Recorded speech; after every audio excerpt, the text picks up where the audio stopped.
นี่น้องมันแจ่มจันเจ้ายิ้มหน้าหวาน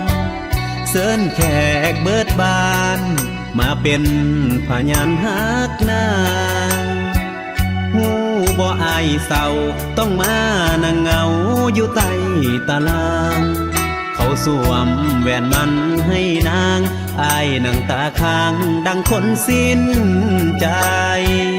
ต้องมานั่งเศร้าคนเหงาเพราะเฮาอกหัก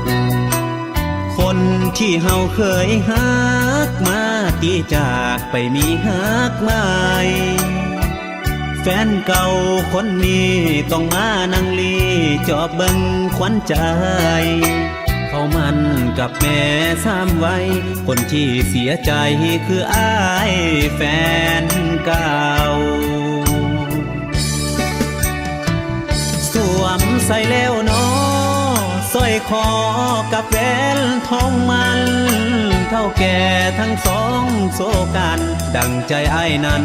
ต้องมาซ้ำเนาอกหักครั้งนี้อีกนานหลายปีสิกลับมาคือเก่า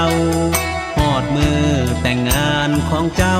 คงบอกกล้าเข้าไปหาคำแพงมือนี่น้องมันเป็นวันใจอายขาดเคิงยังอีกบ่เฮิงคงเป็นวันมือเขามาแต่งขั้นถึงมือนั้นอ้ายคงสะบันในใจอย่างแหงหอดมือเจ้าแต่งย่านบ่มีแห้งสิมาดอกงานดอก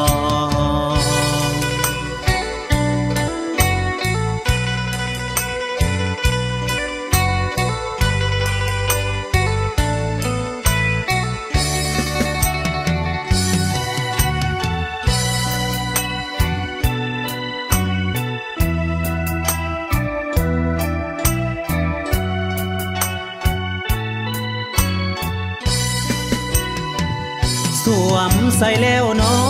ะสร้อยคอกับแหวนทองมัน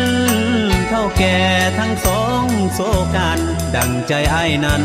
ต้องมาซ้ำเนาอกหักครั้งนี้อีกนานหลายปีสิกลับมาคือเก่า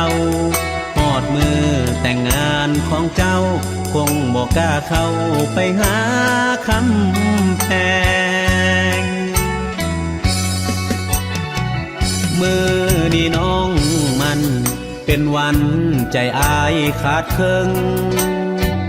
ยังอีกบ่เฮิงคงเป็นวันมือเขามาแต่ง